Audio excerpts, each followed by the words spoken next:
All right, so now it's being recorded. Let's start. So before I start, I would like to make a disclaimer that I'm not a cold email expert, like some sort of cold email expert kind of thing, but I do know a lot about them. I've been sending cold emails to multiple founders, companies and stuff this year. I think cold emails made me around what $3,000 to $4,000 this year. So of course that means that I'm kind of at an intermediate level, and I'll share just whatever I know. All right, and even if it helps, one person, that means that the purpose of this voice session would be fulfilled. So before I get into the main things, just let me know in which channel you want me to drop all the links. Like, do you want me to send it in main or freelance or what? In marketing. Marketing, okay. I think I should do sales because cold emails are more for sales kind of thing. Yeah, that would be the best option. Okay, so I'll be sending everything in sales. So Manas is saying drop it in freelancing tips.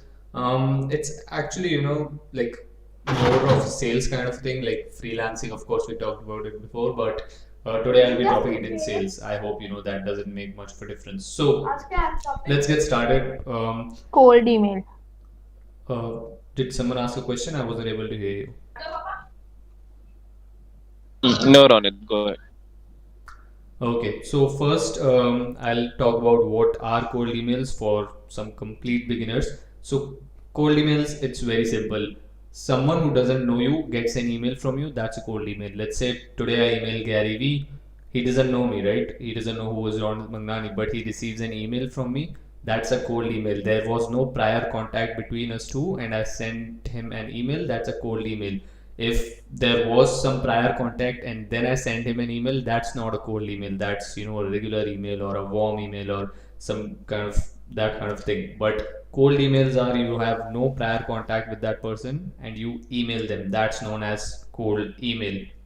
Now, the first mistake which I used to do, which I would like to talk about, is when I started sending out cold emails, the first thing was how do you find emails, right? Like if I come across a person on social media and I want to email that person, I don't know his email address. And what I used to do was I just used to skip that person. That okay, I don't know his email address or I can't find that email address on social media, I'll move on to the next person. That's wrong because it's very easy to find email addresses, and the website which I mostly use is hunter.io. I'll drop it in the sales, like the sales channel. So hunter.io is the website which I use to find emails. In that website, all you have to do is enter the name of the person and their domain name. So Anurag, I am recording the session, so don't worry. So all you have to do is you have to just enter the name of the person and the domain, like his website or his personal website, his business website, whatever, and Hunter will find the email for you. Or you can use snow.io, which is also good. It's I think an alternative to Foxbound. So snow.io is also really good to find emails. I think there's also a Chrome extension for snow.io, but I mostly use hunter.io. It's quick, it's awesome.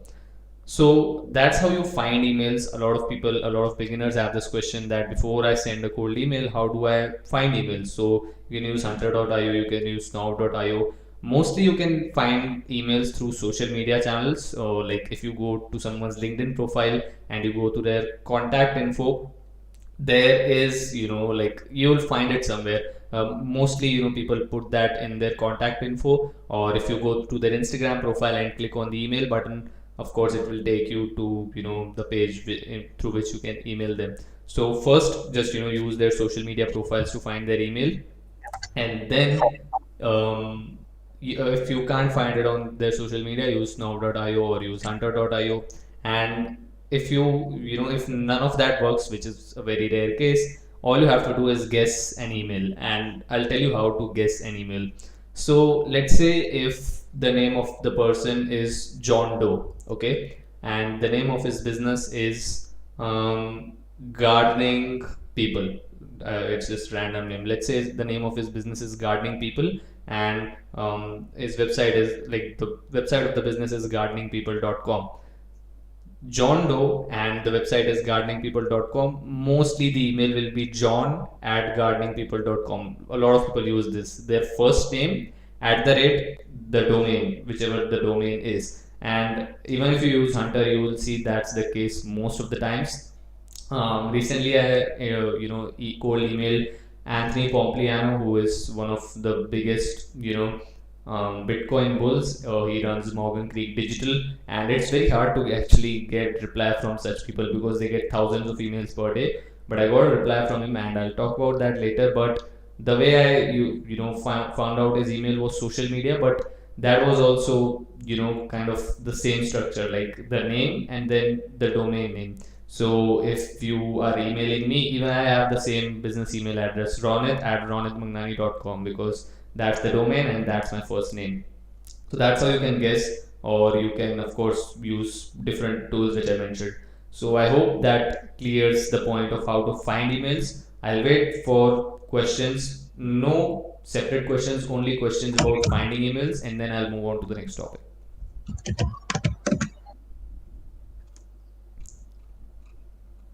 Anyone has any questions?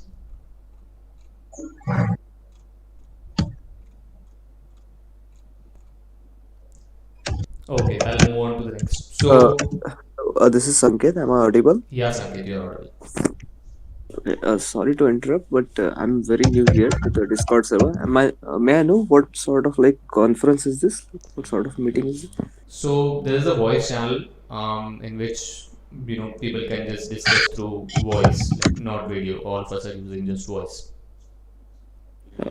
Okay. I just want to know the theme of this meeting. Like, what exactly are we discussing here? So I'm talking about cold emails, just cold emailing tip for beginners. Okay, cool. Go on. Thank you. Sure. Thank you. So now I'll move on to the next thing. Once you have found out the email of a person, the next step is actually emailing them. And at this point, I used to make another mistake, which I'll talk about. I just used to go to Gmail or whatever email client I was using, and then I used to enter the email of that person, and then I used to just write whatever came to my mind and whatever I thought will look good in that email. That's a big mistake, because that way it's going to take you a long time to realize what works and what doesn't, right? Because if you are just staring at the blank template of that email, like once you have wrote down the email address of the person and you are like, okay, now what should I write, it will take you a long time to just a long trial and error process, and then you will reach a point where you will be like, okay, this works and this doesn't. Instead, what you should start with are cold email templates.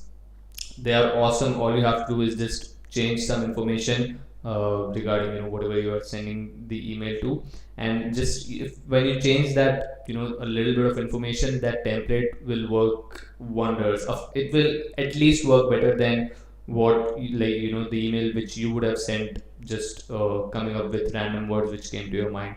So you can use cold email templates, and the thing which you have to remember with cold email templates is you shouldn't use cold email templates which are very very popular. Like if you take a template from one of the biggest sales blogs, it's likely that a lot of people are using it. So if you also use that, then it will look very common, it will just get lost in the noise. So you have to make sure that that template is very, I would not say very very unique, but it's not a lot of people use it. And for that reason, I'll actually leave a link here. So Abhinav Arora, of course, who's the CMO of Avalon Meta, has a cold email guide. I've talked about it a lot of times, and I've been using it since like I started my cold email journey, and it's awesome. It has templates, but it also has other things like how to write subject lines, how to kind of run a cold email campaign, all of that. So I just dropped it in the sales channel. Be sure to check it. So if you scroll down, I think at the end you get 10 to 12 templates. You can use whichever works best for your scenario and just change some information, and that is just enough to get you started. These were the templates which I used to kind of start my cold email journey. And the first client which I got, like the first international client, was through this template. I think I used the second or third template, don't remember exactly, but just took that template, changed some information, sent it, and it worked awesome. So this is what you have to remember. Don't just go to your email client and just start, and don't just type whatever comes to your mind. Use a template, use something which has already been, proven to work, and then just change some information and then use that. Of course, as you progress and as you grow, you can change templates, or if you are really good at cold emailing, you can write the cold emails yourself. But templates are enough to get you started. I'll wait for questions regarding this and then I'll move on to the next topic.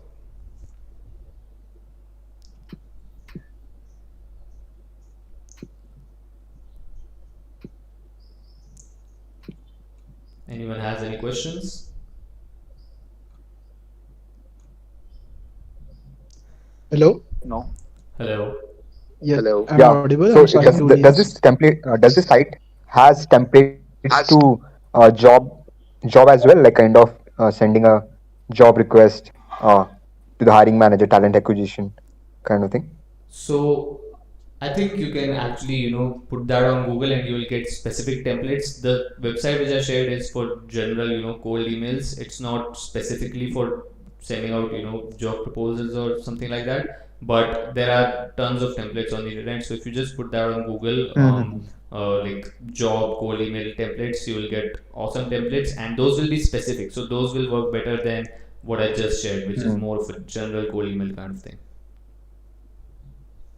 Sure. Which cold email template you use at present? So now I don't stick to one template. I use different templates for different scenarios. If you check the website which I shared, cold email white paper, it has 12 templates, so I use different ones for different cases. It's not always that you have to use one template. If you think this one will work better for this person, then you can use that, and vice versa. And sometimes I write cold emails myself, because now, of course, I've been sending them for 8 to 9 months, so it's easy for me to come up with good lines and like make the email look professional. But yeah, the template which wait, I'll just open it and I'll tell you the template which I was using in the beginning. I think it was the second one. It was the helping hand one. Yeah, straight jump to a helping hand. Hi, first name. I just wanted to tell you that I really love what you're doing at company name. If I could ever help you with anything, this template, which is in the website which I just shared, straight jump to a helping hand. This one is the one I used in the beginning, and then I, use different ones. But yeah, straight jump to a helping hand is the one which worked really well in the beginning. So, what if the cold email doesn't work for the client? Do you follow up with any other techniques? Yes, I'll get to follow up a bit later. For now, I'll just stick to the first cold email questions.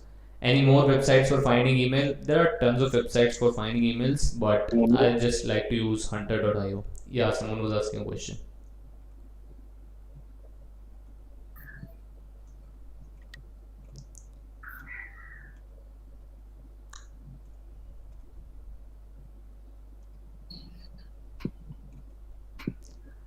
One question here, Sanket. Yeah, This is Sanket. Sanket. Yeah. I went to that site, Ronit. You just shared in the chat of sales, reply.io. Mhm. But I'm just new. I'm not able to find the templates that you are mentioning. There are 4 steps about the author, part 3, part 2, part 1. Where Mhm. exactly is that template? Will you just guide me? It's a really, really big guide. If you scroll Yeah. down, like to the bottom, just use Mhm. Control F, use the find option, and search before you Yeah. like, Okay. yeah. Template 1, template 2.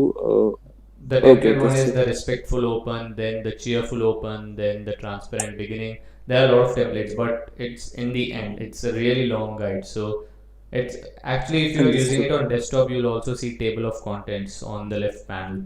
So just use that.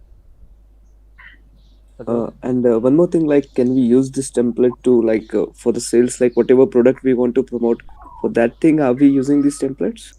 I think it's more centered towards B2B. If you are selling products, it can work, but of course, then it's another, like, again, it's specific. So you might have to use different words, but it's mostly for B2B. If you are a freelancer, if you run an agency, if basically, if you are in the client services business, these will work awesome. And if you have a high ticket product, they can also work. But if you just have a normal product, which is, which doesn't cost that much, and you just want to increase its sales, it's mainly for those type of products the marketing and sales roles kind of intersect, right? So that's a different case, but these templates and the whole guide is more towards B2B, not B2C. Okay. Understood. And what is like B2B? Is it like business to business, something Yeah, like B2B is that? business to business. So basically, I run a business. Let's say I'm running a social media agency and I'm helping other businesses with their social media. So that's business to business. I have a business, they have a business, and I'm helping them. Business to consumer, B2C, is you are selling something to the consumers. Let's say if I buy a shampoo, that's B2C. Like, the business who's manufacturing the shampoo is business, and I'm the consumer, so that's B2C. But then freelancing, agencies, and all those things are B2B. Okay. Thank you for the information. Thanks a Sure, lot. sure, Sanket. Hi Ronit, Vikram this side.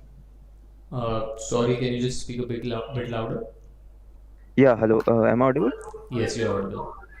So, please can you tell me are the dynamics for like approaching unknown people just to invite a guest for a podcast are same exactly like that when you are emailing for a business to business? Are like these templates work for that too, or are they kind of different?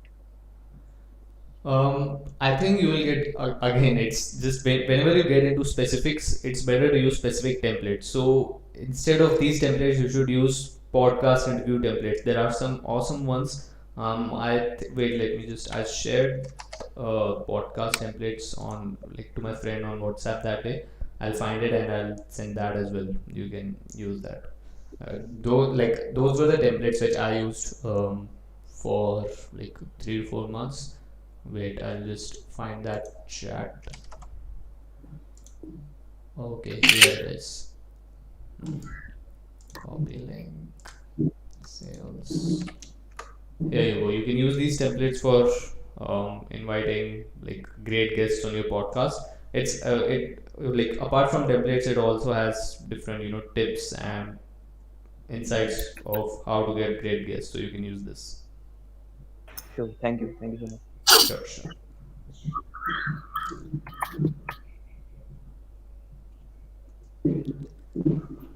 Anyone has any questions? Okay, I'll move on to the next topic. So once you, yeah, Sid, were you asking a Yeah, question?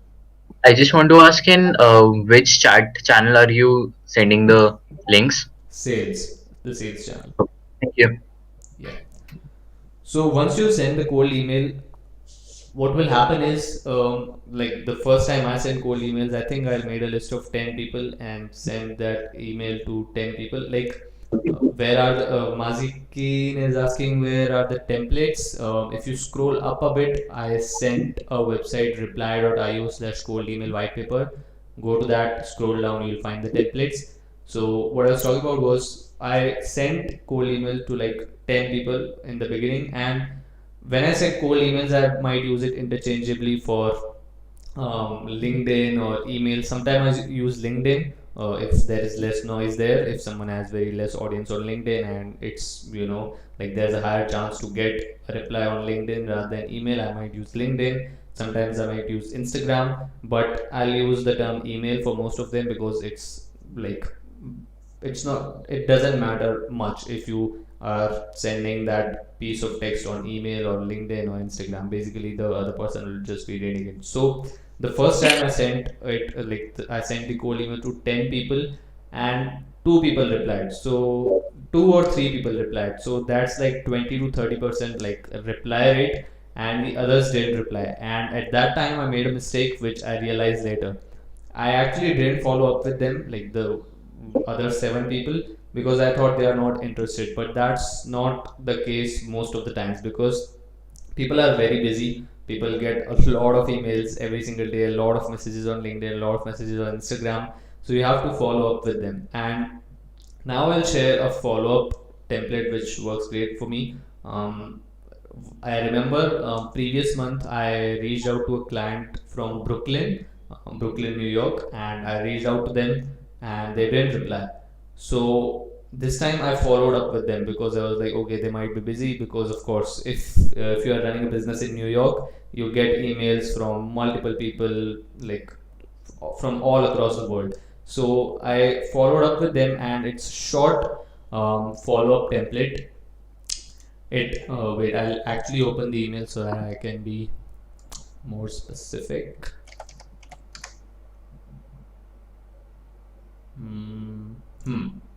Here you go. So the name of the person was Arik, and Arek. So I, like, first of course I used that template to reach out to him, and then because he didn't reply, this is just a 2-line like email template. I said, hey Arik, just a little nudge. Did you see my last email? Hope you're having a great week, Ronit. Short and simple. And I got a meeting with him in the next hour. It was not that he was not interested in my service or whatever. It was just that he was busy. And because I sent that follow-up email that, hey Arik, just a little nudge, did you see my last email? Hope you're having a great week. He actually saw my last email, like the previous email at that time, and then he was interested, and then I got a meeting with him like within 1 hour. So I'll actually copy paste this thing into the sales channel. Wait.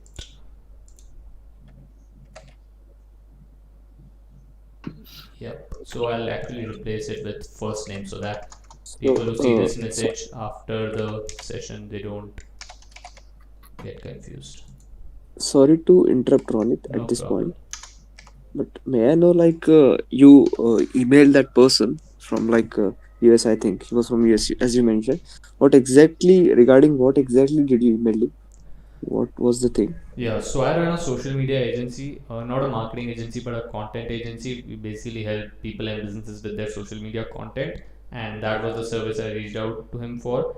And yeah, that was the email, and then the follow-up email which I just pasted, like copy pasted in the sales channel. So mostly what happens is, if you send a long follow-up email, people are just lazy to read it. So of course this is like ultra short, but it works for me, so I'm still using it. You can, like, there are tons and tons of follow-up email templates on the internet, but this one works great for me, so I have pasted it in this sales channel. You can also use this. Short and simple, works most of the times. I think my reply rate doubled once I started properly following up.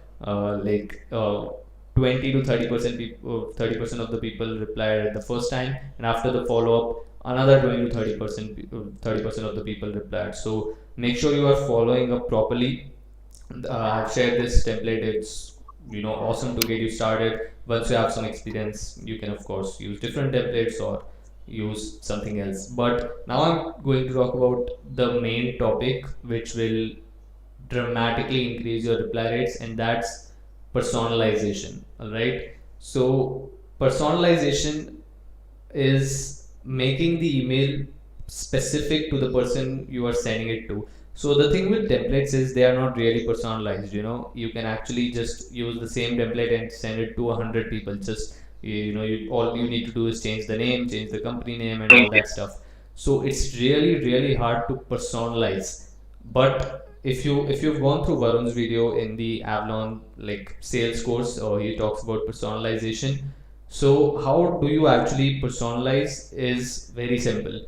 People, like, most of the people you'll be reaching out to are on social media. Like, they'll at least have a LinkedIn profile and maybe a Twitter account, and you can get a lot of information about them through those channels, and you can use that information to personalize that email. And I'll give you an example of how I personalized the email to Anthony Pompliano. Remember, I talked about him in the beginning of this session.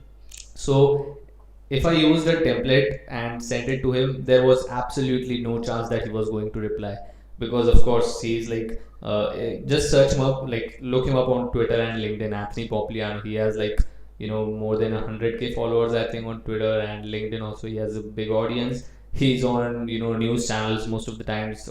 I think yesterday or the day before he was on CNBC and stuff like that. So I had to make sure that I personalized the email which I was sending to him. So the way I personalized was, I like, of course, my service was a social media content agency helping people with their social media content. So I went on his Instagram profile, and his username is Pomp Global. In case you also want to look him up, like if you have a separate phone or separate computer on the side, his Instagram profile is Pomp Global, and his bio says this, right? Forget social media, I do dope stuff in real life.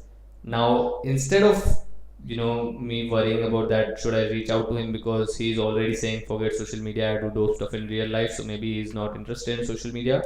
But that was not the case. He was actually putting out a lot of content. He has a podcast and different stuff. So this was the subject line of my email. I'll open that email so that I make sure I'm saying the exact words. So Pomp Global, there you go. So the subject line was, Pomp, can I help you? Like, his nickname is Pomp. Of course, the full name is Anthony Pompliano, but most people call him Pomp. So I said, Pomp, can I help you do dope stuff on social media too? Because he's already doing dope stuff in real life, so he should be doing dope stuff on social media too. So this was my subject line, and he replied within, I think, a few hours. So you have to really make sure that you personalize the email, and you shouldn't sound like a bot, right? If you use a template and you just send it to hundreds of people, like, it's not bad in the beginning, but if you personalize every single email, it just increases the chance of the other person replying. And it's as I said, it's really easy to personalize. Go on LinkedIn, go on Twitter, just see what they are about, see what they are interested in, see a lot of stuff, and then you will get an idea that, okay, how should I be personalizing this email. And of course, you can also look up personalized email templates on Google. I think you will find some, but mainly what you can do is combine the templates with some sort of personalization. So even in this case, when I reached out to Anthony Pompliano, I used the helping hand template from the website which I shared, the Abhinav Arora cold email guide, and I used a little bit of personalization in the subject line, in the middle of the email, and in the end, and that actually got me a reply from him. So that was about personalization. It's really easy to personalize. Just use their social media channels and gather information about them, and then it's really easy to reach out. Just make sure that the other person you are reaching out to sees that you have put in a lot of effort in that email. If it's just copy paste and something like that, the other person might not reply. So yeah, that was the thing about personalization. I was like, I will wait for some questions regarding personalization, and then I'll move on to the next.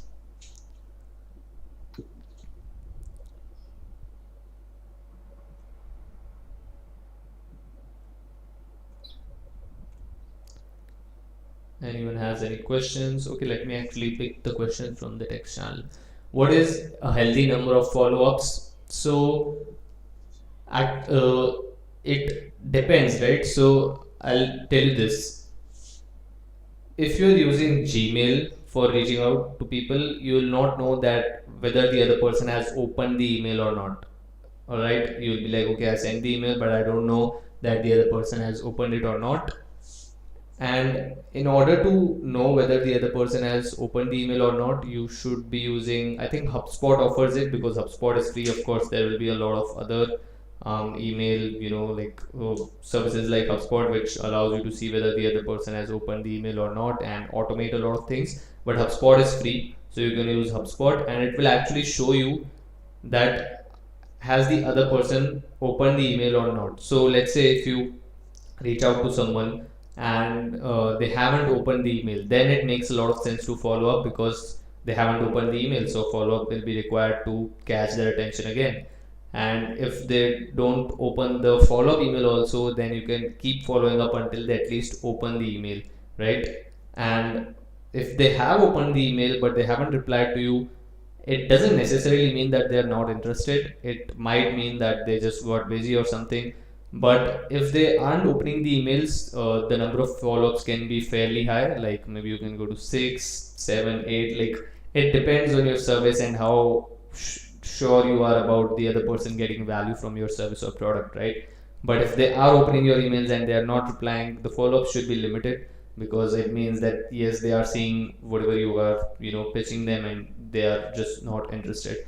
But whatever the case, at least you should follow up maybe 2 to 3 times. But if they are not opening the emails, you can be persistent. This is the case most of the times when you are reaching out to famous people. They get thousands of emails every day, so you have to be persistent with the follow-up. But if the other person is not that famous and is opening your emails but not replying, it just means that he is not interested. But there's no general rule for this. It just depends that how well you have done your prospecting, how sure you are about the other person getting value from your service or product, how bad do you want that client, and all that stuff. But all of it will be easier if you know that the other person is opening the email or not, which you can through HubSpot. I basically use HubSpot, so I will recommend that. Of course, there will be multiple different services, but HubSpot is free, so you can get started with that.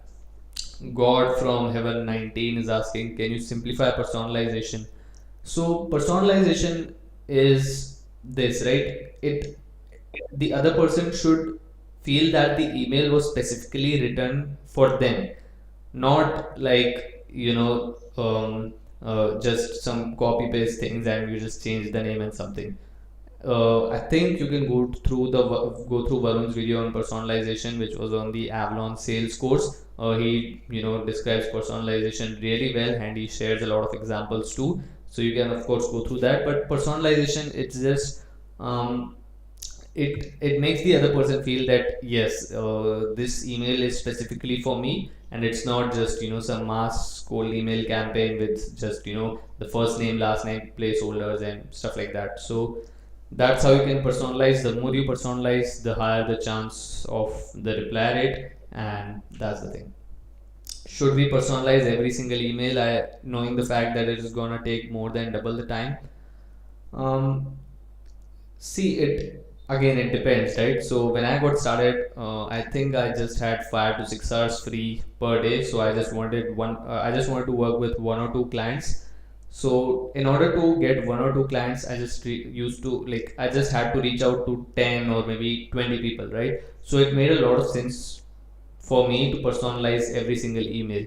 But if you are, let's say, if you have to send a cold emails to 4,000 people or 5,000 people, of course you can't personalize every single email. Maybe you can do a little bit of it, but it all depends, right? Let's say if you are in college and if you just want one client for, let's say, digital marketing, then I think you should personalize every single email, because you don't have to send a lot of emails, right? Let's say if you want to reach out to 10 people, if you want to reach out to 20 people, if you want to reach out to 30 people, it makes a lot of sense to personalize every single email, so that the reply rate is high and you can get replies, and then you can maybe at least convert one person and then work with that one client.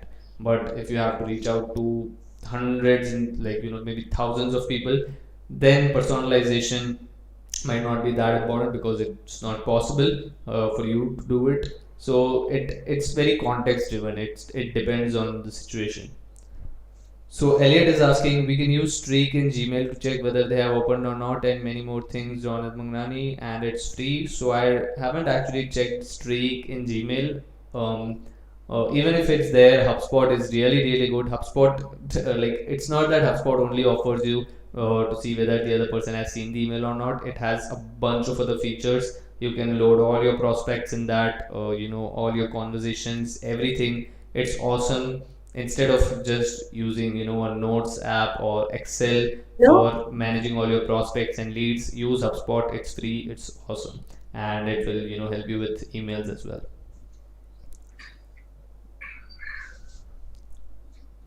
So Saurabh Singh Khushwa is asking, could you please repeat what personalized follow-up message you sent, Pom? I'll actually share the screenshot, that will be the best. Hello?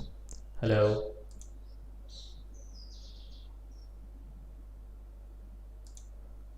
Let me take the screenshot.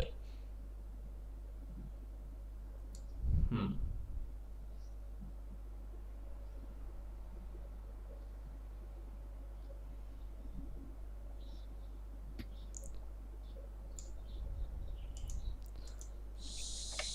So here's the screenshot uploaded in the sales channel. If you open the original file, you will be able to read everything clearly, because otherwise it's not readable, I think. Sahil is asking Ronit Magnani, how do you research, like how you know he will. I think someone's asking a question. Hello.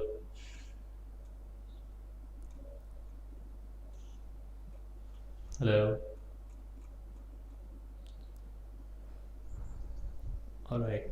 So Sahil is asking how you do research, like how you know he will need your services or not, other than he posted content but not posted recently. See, this is a prospecting question, not really a cold email question, but I will answer this. It like researching whether the other person needs your services or not. It's like I'll have to explain you a lot regarding my own service, which I'll not go into. But let's say you are doing digital marketing, right? And let's say you are graphic design or you are doing whatever. In my previous voice session, I had told you about the ideal client persona. You have to, like, you definitely need an ideal client persona, and that will make this thing very easier. So all you have to do is just write 4 to 5 points, right? What does your ideal client looks like? Let's say for me it was, okay, the person is interested in putting out content on social media, but the person is very busy, so doesn't get time for it. Looking for a freelancer or agency, and if whenever I come across someone, I basically just put ticks besides all those points. And with Anthony Pompliano, the like all the 5 to 6 points which I had in that ideal client persona thing, like all of those were, take he was interested in putting out content on social media, but was very busy interviewing big people, and also he was big on social media mainly. So I decided to reach out to him. So in order to know whether the other person needs your services or not, you need to put together an ideal client persona. And if the person looks like your ideal client, then of course you should reach out to him. The worst case scenario is that the other person doesn't want your services and he doesn't reply, but there's no downside to reaching out, right?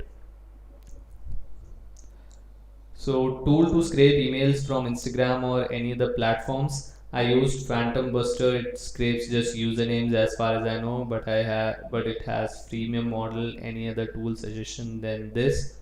I basically just go to the Instagram profile and like find the email myself. Again, it's because I don't have to reach out to a lot of people. Uh, at most times, I'm just working with a handful of clients, so I don't need to send a lot of cold emails. Maybe sometimes I reach out to 10 people, 20, 30, and then it's really easy to do it manually, right? Most of the times I am able to find the email through social media, and sometimes through hunter.io, sometimes through snow.io. I haven't used Phantom Buster, so no thoughts on that. Where we can listen today's recording. I'm recording this session. I'll be posting it. Tarun is asking, can you share your agency's website? So it's not a full-fledged agency yet. I'm really struggling to hire and lead people remotely. So that's why I don't even have a website yet. I'm doing it on my own name, like Ronit Magnani. Of course, I have the business registered. I have the accounts. I have all the legalities done, but I'm yet to think how to scale remotely, because that's really kind of a challenge. So that I'll be doing in 2021, and that's why I haven't put together a website yet. I have my own website, but again, I just have the domain. Basically, I was just using my own name till now. So the agency thing is not really set up yet. I did have a website in between, but I pulled it down because I was getting a lot of demand, and I'm not able to meet the supply. Last week I think I said no to like 2 to 3 clients, because it's just I don't have that much of time, and yeah, that's the thing. Can you show some of your cold emails? If you scroll a bit up, I shared the cold email with Anthony Pompliano. You can have a look at that. And then the other email was, I'm not sure if I can share that because that client really cares about confidentiality and secrecy. But this one I could share. So I can't share all the cold emails, but the one I shared about should help you for the most part. Do you have last freelancing recording as well? Last session, many requested in VC. Yes, it's there. If you just go into freelancing tips and you just scroll a bit up, you'll find the recording. How do you manage the legalities now? Like, don't you have to file GST every month? Of course, I have to file GST every month, but I am not the person doing that. I've outsourced it to Vakil Search, so they basically handle the GST filings and everything. I think we are drifting a bit off topic. So, Viren is asking, did you close this client? I didn't close Anthony because I got two more clients once I reached out to Anthony, and then I think after my third or fourth email to him, he stopped replying. I could have followed up, but I didn't follow up because I didn't have the bandwidth to work for him, right? Because I got two new clients. Of course, I got Pep Laya, who is the founder and CEO of CXL Institute in Austin, Texas. So that was also a dream client, like a very, very big client. So I decided to go with him instead of Anthony. Like, if I followed up and then he actually, showed a lot of interest in it, and then I said, okay, I don't have time to work for you, that would have looked bad. But yeah, I'll maybe follow up with him after, like, once I have some bandwidth, once I have some more people, once I have some more manpower. But yeah, this was going really well. As you can see, he asked me to send samples. I sent him the samples. He was happy with it. But then he just got busy, and I also decided to not follow up with him because I didn't have the bandwidth. All right, so does someone in the voice session have any questions? I think I covered most of the text questions. Actually, I have one question. Mhm. From the screenshot, I can see that you have written a very long subject line. So, is there any specific rule which is suggested that your subject line should not exceed this much number of words? I'm not sure if there's a set rule, but of course, like this one, or like the screenshot which I shared should be the maximum, because if it's too long, I don't think it will be shown completely. Like, it will be shown completely only if the person opens the full email. So keep it short and like not too long, but I think you can go till here. Of course, if it's personalized. So this subject line was personalized, which is why it worked. If it's not personalized, go for short subject lines. And I'll also share a subject line template, right? The one which has worked great for me and still working. So the subject line is, wait.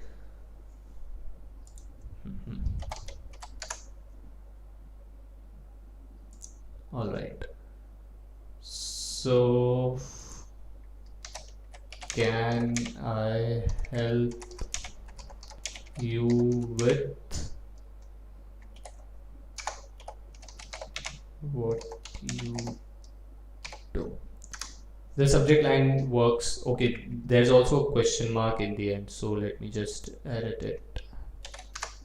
Perfect. So this subject line works really well. It's short, it's awesome. Everyone likes, people who are trying to help them. So this has been working really great. And the what you do placeholder is, let's say you are doing digital marketing, like let's say if you're running Facebook ads, so the subject line can be, can I help you with your Facebook ads? Or if you are a graphic designer, then you can say, can I help you with graphic designing or something like that. Of course, it's a very generic or general subject line, but it works great for me, so I decided to share. Are other platforms viable for cold reach outs like WhatsApp, Instagram, etc.? It's not that easy to get someone's contact number, or it's very easy to get someone's email, but getting contact number is hard.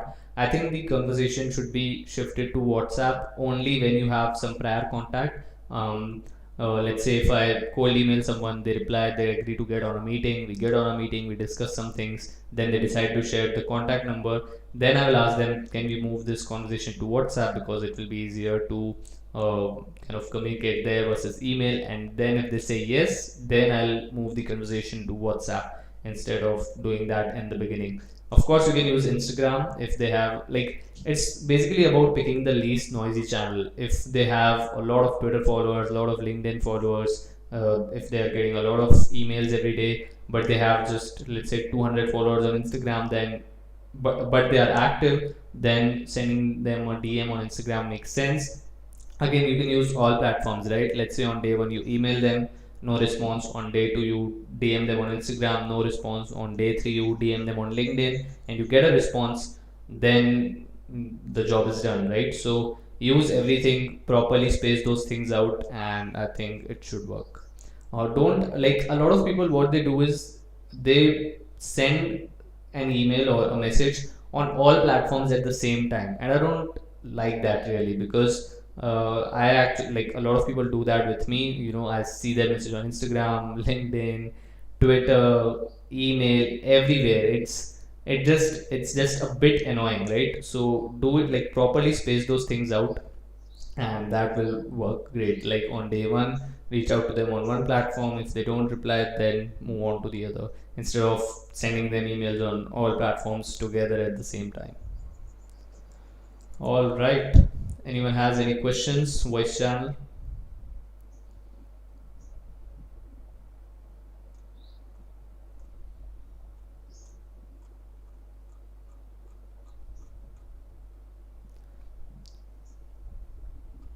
Hi Ronit, Sanket here again. Yeah. So, no questions as of now. Just want to say that really appreciate your efforts. Getting a lot of value since I joined this conference.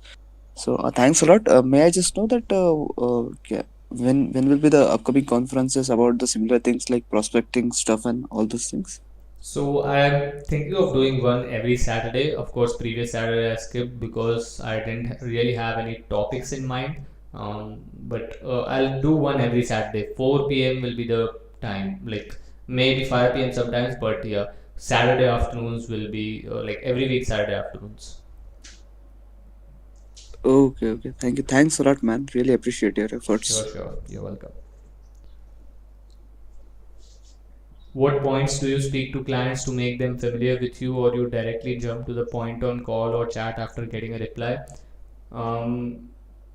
An important point which you should keep in mind regarding cold emails is you don't have to close the client on the cold email. The purpose of the cold email is to spark a conversation and get a meeting with the other person. I used to do this mistake. Initially, I used to write long emails. I tried to convince the prospects that they should be buying my service or product or whatever on the email itself, and that's a pathetic move, right? The purpose of cold emails is to spark conversation, is to get the other person talking and finally get a meeting with that person. All the convincing, all the objection handling happens on the meeting. Don't do it over emails. If the person decides to keep it over email, let's say if the person says, hey, I'm really busy, let's keep it over email. I have 5 questions about your service, please answer them. Then of course you can use email, but don't use email for closing the client. The purpose of the email is to get a meeting. Once you get a meeting, then you do everything else on the meeting itself. So the cold email is generally, I use a template, I personalize it a bit, I let them know about my service and let them know how I can help them. And most of the times, if they are interested, they just reply with their Calendly meeting link that, hey, let's discuss, let's chat. Then I book a meeting, and then everything else happens on the meeting. Is Saturday is a freelancing session day? Look, I want to clarify this thing, right? I used to term myself as a freelancer for like several months, but I think I should be changing that because mine is more of a business kind of thing.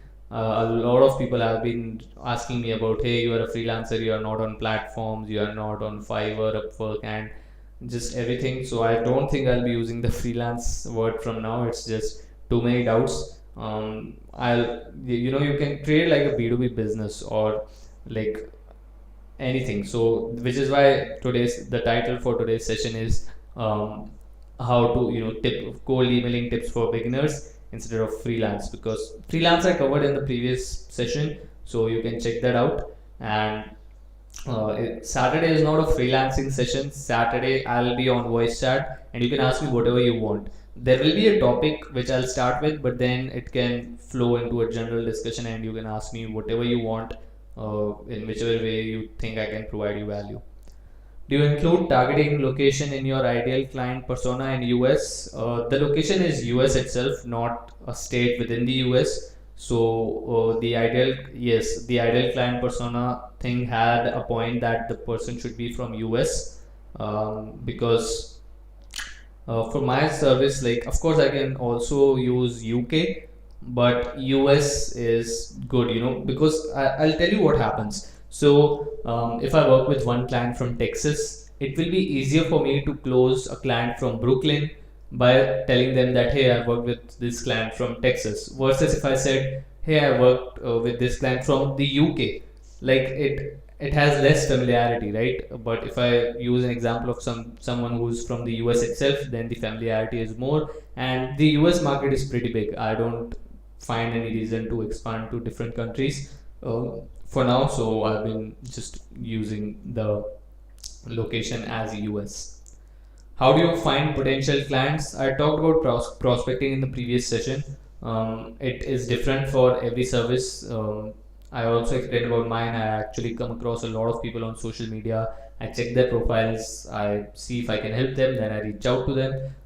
As of now, I have 2 or 3 clients, so I don't really need more clients. So I'm not like actively prospecting every day.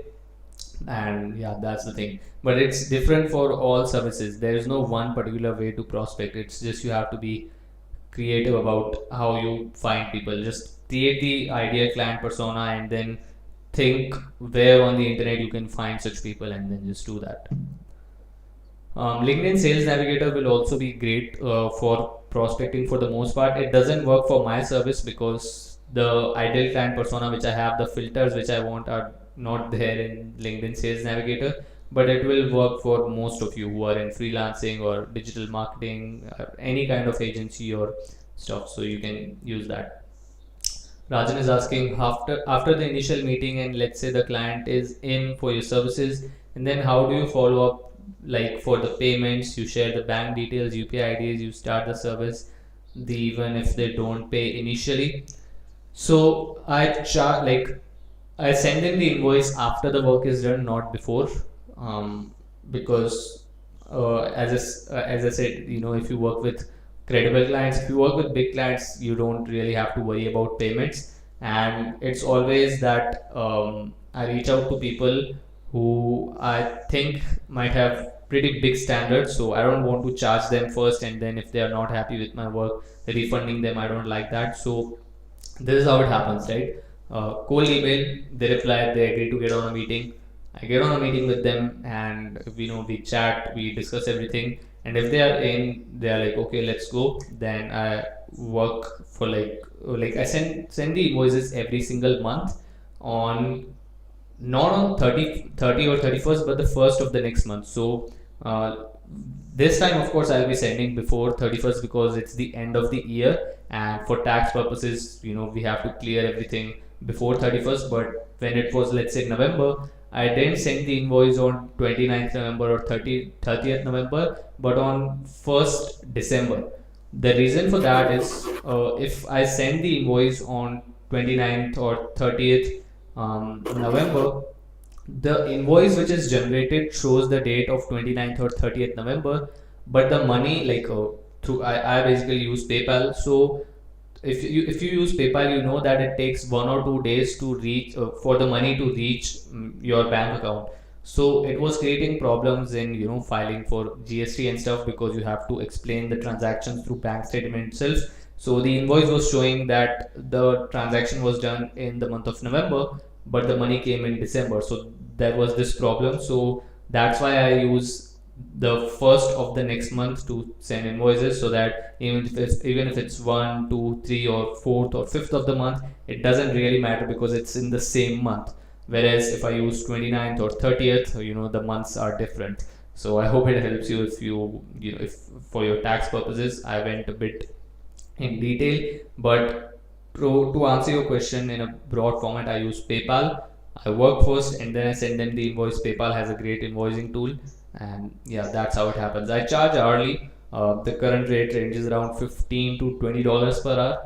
And PayPal also has, and like if you use PayPal invoicing tool on desktop, you will find different formats like hourly, quantity, quality, or something like that. So I use the hourly one, and it's awesome.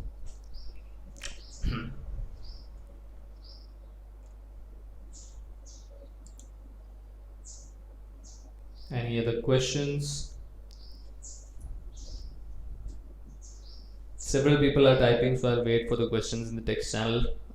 Do we need to give the client early estimate of how many hours it will take?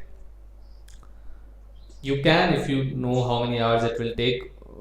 Most of the times what I do is I run a pilot test with them. So I basically work for a week for them, and then the client and me, both of us have a clear idea of how much time it takes, how much it is going to cost per month. Basically, if they know how much it is going to cost per week, they can just multiply it by 4 and can get a rough idea of how much it is going to cost every single month. And yeah, that's the thing. How to time an hour, as in what work should be included. I think you are asking about like what rate should you pick, like $10 per hour, 15 or 20. What work should be included? I mean, just whatever work is there. So in my case, it's creating social media content. So that's what I spend time on. And then the rate, I explained this in the previous session as well. I'll not go into the detail. If you want to understand it in detail, please check the previous session. You have to keep rising your prices with every client. Let's say client A says that we are okay with $10 per hour. So with client B, you should charge 15. With client C, you should charge 20. Only if client ABC have no active communication. If they have active communication, if client B came through client A's referral, then don't charge more, because it looks bad that you are charging this person less and this person more. But if they don't have any active communication, if they are two different people, then you can charge them differently. That's what I learned in Sales Pro League. Initially, I also thought that it's bad to charge different prices to different people. Does the tax cuts are according to US or India? The tax cuts are not applicable for international transactions. Let's say I'll not be charging GST to the US client, and they'll not be charging me any sort of tax because I'm an Indian freelancer or agency. So like if you have GST registered, you know that international transactions have zero returns, like nil returns. So GST is not applicable on international clients, and you just have to like there's no GST. But yes, if you're purchasing the tools, let's say I have pro subscription of a lot of tools because they help me automate my work. So those are purchases made in India. So I'll file them for input tax credit, but not the sales invoices because they are international, but the purchases are domestic. So that's more of a GST kind of thing. Your accountant will explain you that. Where can I check the previous session? It's in freelancing tips. Just scroll a bit up and you'll find it. Actually, you know what? I'll let me see if I can find this and I'll paste it here itself. Freelancing tips. Wait.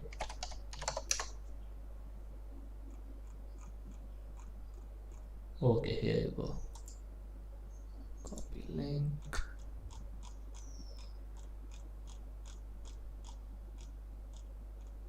Sales.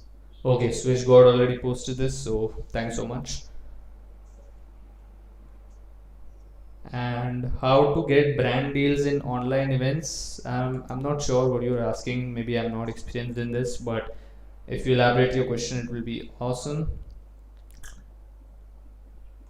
Any other questions? I'm pretty much done with explaining the cold email things, right? I mean, I might be forgetting some things, but if you ask questions regarding that, those things will also be covered. So looking forward to that. Can you do a GST session? I'm not a GST expert. I know very little about it. It's best for some CA to do a GST session or something. I don't think you should be doing your GST and taxes yourself, right? Like if you do everything yourself, you will get no time to focus on your clients. So you can just outsource GST to an accountant, or if you don't know any accountant, you can outsource it to Vakil Search, India Filings. There are a lot of companies, and they are very cheap. Basically, if you're working with international clients, it's very cheap to hire an accountant or a company for filing your GST, because all they have to do is file nil returns every month and just file the purchase invoices for input tax credit. I think it will cost somewhere around 300 to 400 rupees per month, like around 3,000 to 4,000 per year. So it's very, very cheap. But that's if you're working with international clients. If you're working with Indian clients and there's GST involved in all of the invoices, it will cost more.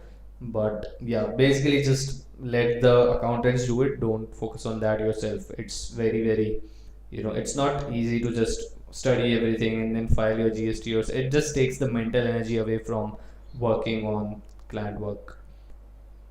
Shit, I missed the talk. Anyone recorded? I'm recording. I hope I didn't mess up the OBS settings. I think the recording is being, done properly. Let's see. What would you say to your client if you fail to deliver your work? See, I'm working since 8 to 9 months with international clients, so it's, I'm just chilled out most of the times. I know that I'll be able to deliver. Yes, one thing which can happen is that the client doesn't like my work. In that case, that's why I explained that we run pilot tests. What pilot test means is, if a new client gets on board, I work for 1 week, and then after 1 week they have the option to continue or part ways. So the client will only continue if they like the work, and then I just have to repeat that work every single month. If they don't like the work, they might say, okay, there are just 2-3 things which you need to improve, then I might do that and we can go ahead. But if they are like, okay, your work is totally shit, which hasn't ever happened, but if it happens, they are free to just part ways. There is no kind of contract signed before they see my work. How many people working in your team right now? I have a few, but I actually wanted to scale the team this year, right? But because of COVID, I don't know how to scale it remotely. So expanding from a freelancer into an agency is very, very hard. Don't underestimate it. I used to think that it's just hiring people. It's very difficult because first you have to learn how to hire and lead people. But even if you know that, now it is a totally different world. You have to do both of those things remotely, and it's just totally different. I'll be spending the month of January and February learning about all that stuff, and then I'll do it. Meanwhile, I'll also be building my bank balance so that I have the capital to hire a team and scale it. I don't want to, just rush the process. Would love to see your work, Ronit. Where can I see your content marketing portfolio? Really inspired by you. See, most of the clients really, care about secrecy. Most of them have told me that don't share these files anywhere. All of the files are hosted on Dropbox, but I can't share that. So yeah, I don't like, they haven't even allowed me to add those things to my portfolio, and it happens most of the times. So I can't share that, but it's mostly the Gary Vee type of content, right? Instagram videos, GIFs, and stuff like that. It's almost similar to that, so that should give you a good idea. As a digital marketer fresher, what is the best option to work in an agency, to work for a particular brand or client? I'm not a digital marketer, so not the best person to ask that question. I'm a mobile application developer and I know only front end. How can I do freelancing in a world where everyone is looking for a full-fledged application? Again, you can put this in coding or somewhere. I'm not a mobile application developer. Does anyone have any questions regarding cold emails? That was the topic we started with. Of course, I'm comfortable with the conversation flowing wherever you guys wanted to, but if you ask questions regarding cold emails, I think it will be a different.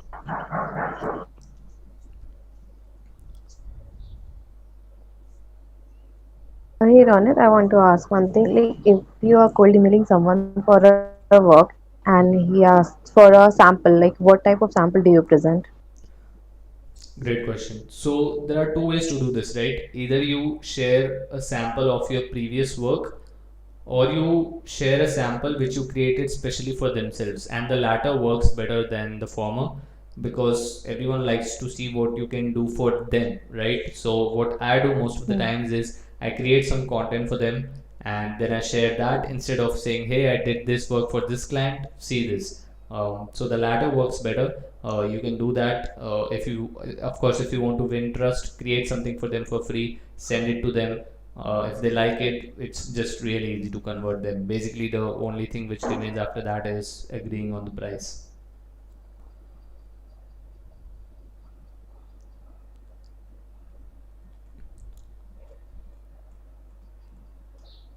Hey Rohit, Hello. I wanted to ask a question. When you're starting out, what sample should you present them? When you're just starting out.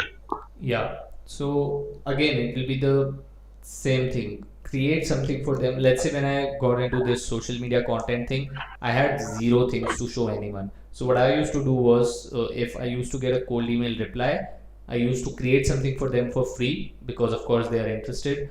I used to create something for them for free and then send it to them that, hey, I created this for you. I can create like many of them if we work together or something like that. And like just create something, right? If you are a designer, create some design for them. If you are a website developer, create a website for free. Of course, I don't know how practical it is for you, but just do something for them for free if you have no portfolio. If they like it, they would love to pay you for it, right?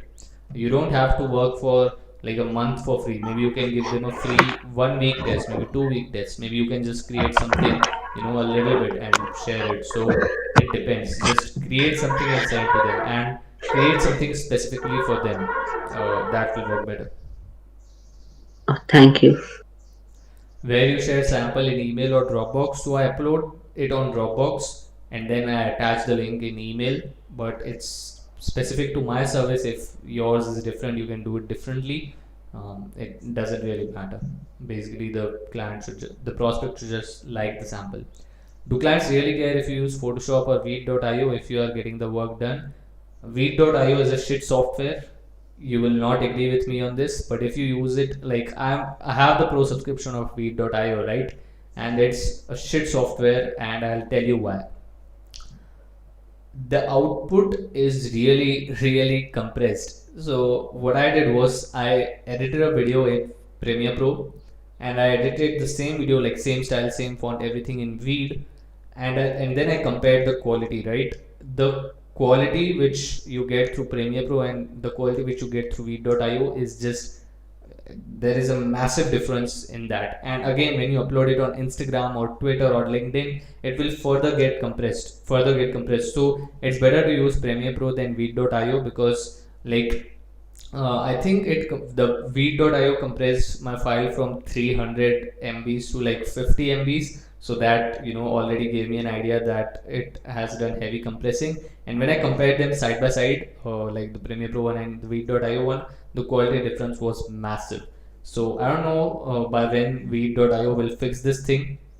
The auto captioning is also not that great. You have to spend a lot of time correcting everything, and it's better to use Premiere Pro as of now.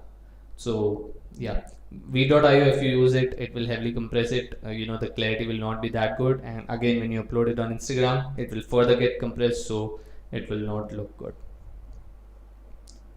What services to use for email marketing? This is more of a marketing question, not a cold email one. I'm planning to send email to hundreds of site owners in a week or so, and have been planning a strategy, but I'm worried if they'll land in the promotions tab. You can definitely put this in the marketing channel. I think you will get some awesome responses on this. I can't answer this question because I'm not into email marketing. Cold email is a bit different. You send emails to a handful of people. I don't need to send to hundreds of prospects, because I don't have that much of bandwidth. As I said, most of the times I'm just working with 2 to 3 clients. Results in decent income. How to use it, auto caption in any specific website or software? Veed.io is the best auto captioning software as of now, but again, as I said, the quality of the output is not that great. So again, everything has its own pros and cons.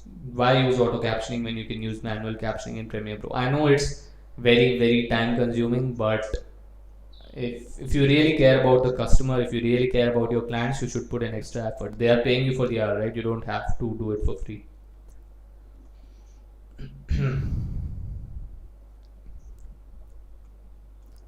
If anyone wants me to explain anything about cold emails again, feel free to hop on the voice chat and ask me to do it, or just put it in the text channel.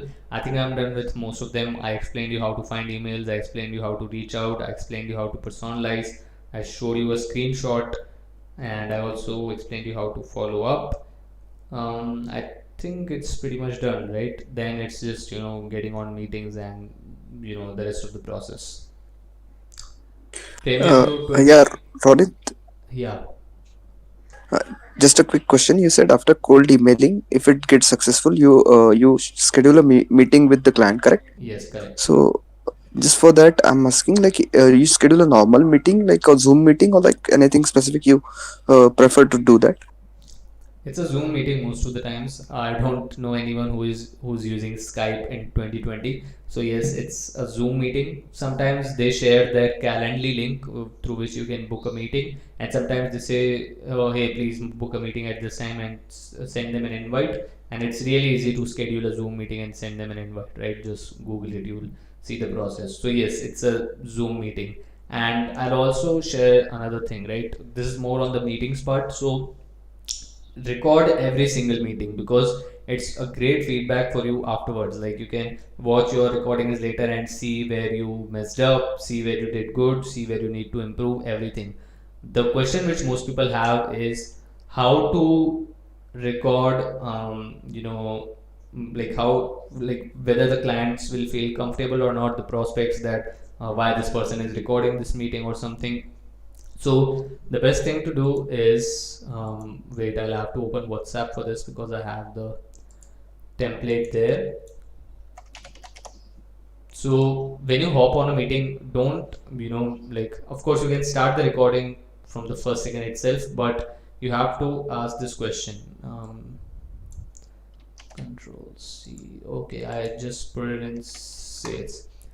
Hey, I hope you don't mind if we record this meeting. I'll go back to note down the takeaways. This works awesome. Most of the prospects will say, oh, sure, you can record it. And sometimes they will also say that send the recording to them as well, right? Because they will also like to see it and note down the takeaways or something. Most of the times they will say yes, but if they say no, stop the recording, or if you haven't started it yet, just don't start it. But this will do the trick most of the times. Record every meeting, watch it later on. It will be a great feedback for you. Do you use paid version of Zoom? No, I don't have any reason to use the paid version of Zoom. I use the normal version. How can you convert Figma design to actual website? This is not my question. I'm not a web designer. Yeah, someone was asking a question. So do you say this line while after starting the meeting, or do you include this in the email? I mean, if the client asks for the link, so do you send this text along with the link, or No, in not the meeting? in the meeting. So when the meeting starts and after we are done having the small talk, hey, how you doing, and all that stuff. It makes more sense. Yeah, I just say that, hey, I hope you don't mind if we record this meeting. I'll go back to note down the takeaways. And this is actually kind of a default, right? But most people forget. If you have 30-minute meeting or 45 minutes meeting, it's very hard to remember everything. After the meeting is done, you will be like, shit, they asked me for 3 to 4 things, but I don't remember 2 of them. Now what to do? And it looks really bad to ask them again that, hey, can you repeat the things which you need from me? So recording the meeting is always a great option.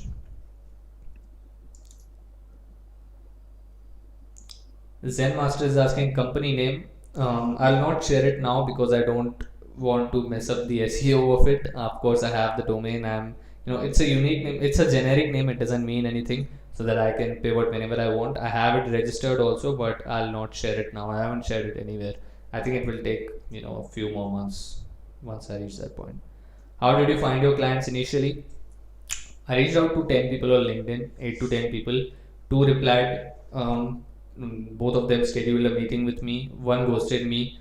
1 got on the meeting. I closed that 1 person and I'm still working with them. I think, I've made thousands of dollars through that client. Then I closed another client after October, like after my exams were over, college exams. I'm working with Peplaya now, and also another company which I can't share right now because it's confidential. And yeah, it's just reaching out to the right people. And once you actually, once you are a few months down the line, most of your, work will come through referrals. You don't have to do cold emails anymore. Last week, I think I got 4 to 5 referrals, and I had to turn down all of them because I just don't have that much of time, right? And in order to scale, I don't want the quality of the output to degrade. If I just, randomly hire video editors and delegate the work, I am for sure, like, I'm sure that the quality will degrade. I tried that a few months ago. So I don't know how and when I'll scale, but yes, I got started through, LinkedIn and email. And once I had some contacts, I actually have pretty good reputation in the US market. I get a lot of referrals, but again, I don't have the infrastructure to scale. So you can do the same. Use cold reach out to build contacts, to build that initial pipeline. And once you have, great portfolio or great, happy clients, then you will just get a lot of referrals. How do you say politely no to your clients? Thank you for this question. I was thinking for a long time that I'm forgetting something. Let me share this link with you. This link is so awesome. I think you should pay me coins for this. I'm just kidding. So this link will tell you how to say no in most cases, how to say no to phone chats, how to say no to work, how to say no to meetings, how to say no to basically everything, right? It's how to say no to social events, interviews, investors, recruiters, work, customers, salespeople. It's just awesome. And I'll tell you the template which I used previous week when I was getting a lot of emails. So if you click the work section in the website which I just shared, there's an email, there's a template by the Moose. I think that's how it's pronounced. Hello, first name. Thanks for thinking of me for this project. However, I'm going to have to turn this down. I want to ensure I continue to do my best with my existing workload, and my plate's a little too full for me to be able to take this on right now. Sorry, I can be of more help. Best, and then your own name. So this is the magic of templates, right? It will always outperform what you would have typed yourself. Like if I just said, hey, I can't take on this project, I'm very busy, it would have looked rude at best, or it would have looked, unprofessional. But if you use these templates, I think there's also a Steve Jobs template on this website which I just shared, that how he used to say no. Of course, it's a funny one, but this website, I open it every single day to say no to multiple people. So yeah, this will be awesome for you. I hope it helps. How you edit content when you have very slow laptop? I don't have a very slow laptop anymore. I had it till June of this year. Then I upgraded it to a PC. Where did you learn social media service stuff by your own, or did you take any courses? Share your resources for a beginner who wants to provide services like you do. See, social media content it's like, I'm not sure if I'll recommend a beginner to get into this, right? Because it will take a long time for you to really understand the nuances and really get to a point where you can work with big clients. I'm in this since like 3 to 4 years, which is why it's not very hard for me to reach out to big people and close them. But if you're a beginner, I'll tell you what, right? So I have a YouTube channel. I know the YouTube ecosystem. Like, I have more than 40k subs. I have more than 1 million views. I have a podcast. It used to be in the top 50. Then I kind of went inactive on the podcast, so now it's not there. But I also know the podcast ecosystem. I have worked on multiple social media platforms for different people. Like earlier, I used to work with Indian clients. So I've worked with e-commerce stores. I've worked with different personal brands. Then this year, I decided to go international because I wanted to make more money. So I've worked with founders from Washington DC, then Austin, Texas, then Brooklyn, and a lot of it. So it's kind of a very it has took a lot of work, and there was no course, right? It was just getting my hands dirty and doing the actual work, which resulted in it. And what is this? Someone has shared this, some weird thing. I think it's some chat history or something like that. Anyways, so yeah, if you are a beginner in freelancing, or if if you're a beginner, like I think you learn a different skill. You can get into social media content. Don't think that I'm, kind of stopping you from doing it, but it will take a lot of time to for you to really reach to a point where you can do the stuff which I'm doing and make like a lot of money. Earlier, like in the initial phases, the revenue is going to be really, really low because going international seems easy. It's not that easy because international prospects and clients, they already have a bad image for Indian agencies and Indian freelancers, and the bad image is that they will always overpromise and under-deliver. And in order to break that, you need to be awesome at your work, and it takes time to get awesome at your work. Anyways, so how do you search for a potential client on LinkedIn? I've explained this in detail in the previous session. I can explain it again, but it will take 15 to 20 minutes, and I don't want to do that. I don't use LinkedIn, like I use all the platforms wherever I might find people. And now most of my work comes from referrals, so I don't really have to prospect actively. But the way I prospected in my initial phases, I've explained that in the previous session. What do you think about freelancing as a mobile app developer? See, I don't know that world really well. I'm not a mobile app developer, so not the right person to ask this question. So I'll wait for few more questions. At 5:30, I'll end this session because, of course, it's morning in the US and the day has started. Of course, it's the holiday season, but there are some little bit of work left, so I'll just finish all of it today because tomorrow is Sunday. No client replies on Sundays. Yesterday was Christmas, but today is the day when I have to get everything done.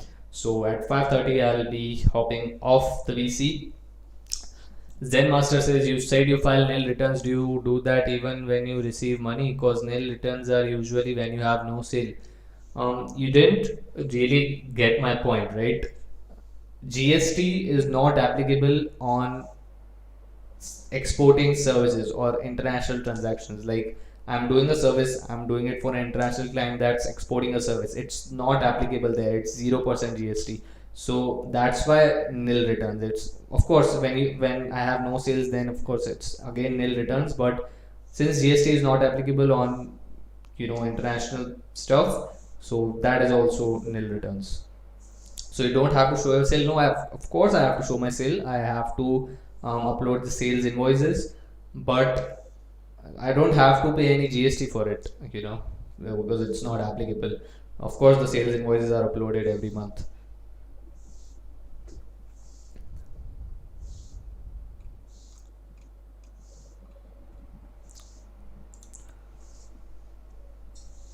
Guys, it will be better if you can ask the question in VC because it will take time for you to type and I have just like 5 minutes left. For freelancing, is it important to register for GST? No, it's not important. You can just start without it. If you just have a bank account, a PayPal account, that should be enough. Only when you really need it, only when you really need a current account, GST, when you register your firm, when you want to scale, hire people and stuff, only then do it. You do not need it in the beginning. Which forms do you file for GST? See, I don't know all of this. The Vakil search company which I have outsourced it to, they handle everything. So which forms, I don't know what happens. I just send them the sales invoices and the purchase invoices, the bank statement, they take care of the rest. Where we can listen today's recording, it's being recorded in OBS. I hope I haven't messed up the settings because I rarely use OBS, but let's see.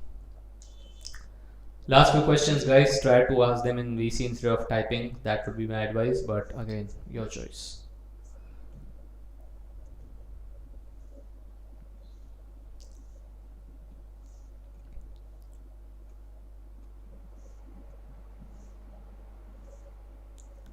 What is the easiest way to become moderately rich quickly? The term moderately rich is relative. For someone, moderately rich will be earning more than a lakh every month. For someone, moderately rich will be earning more than 50K. There's no get rich quick scheme because you are like real quick. There is nothing like that, so no answers for that. Which paid softwares do you use? I use Weed. I use like Weed.io, not the other Weed. I use Weed.io. I use Dropbox. I think I also have like, of course, GoDaddy for like domains, emails, and stuff. Vakil Search for GST things, and I think one or two other paid softwares too, which kind of the freelancers which I outsource the work to use, not me. And yeah, those will be the main things. Ronit, one question I have. Sure. That that Vakil Search, the platform you mentioned for GST thing, do they offer services for like it's like kind of off topic, but do they offer services for like full day traders, like who people make money via trading? Do they offer services for them, like their GST and all those account things? Do they handle those? I'm not sure, but you can just download their app or go to their website and see if they do that, or you can just talk with their representative and they'll explain you that. Most startups use Vakil Search, like, of course, if you go to their website, there will be a lot of icons, like all the startup companies which use them. So I decided to just go with them, but I'm not sure about the trading aspect. So just be sure to check them out. Not sure if it's Okay. related to topic, but in your latest journey video, you said you don't use name of One Up Designs anymore. You said you use a different name now, and you will be revealing in the end of 2022, if I remember correct. 2020, if I remember correctly. Yes, I said that, but I'll have to wait for a few more months. Of course, I don't use One Up Designs. That was for Indian clients, and that was the graphic design thing, not the social media content thing. What are the key points of deal with clients while you are on call? See, mainly they just care about the work. They want good work and they care whether it provides value to them. You can't sell everything to everyone. If it helps the other person, and this is more of a prospecting kind of thing, right? If you have prospected it well, those questions should not even arise in the first place. Mainly they care about the quality of work.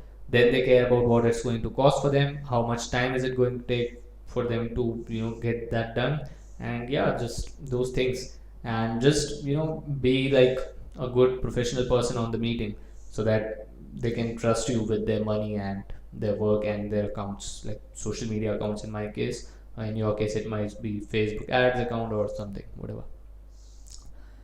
मैंने सोचा था सच में कुछ पढ़े लिखे, but this is a weird question. Who do you usually target?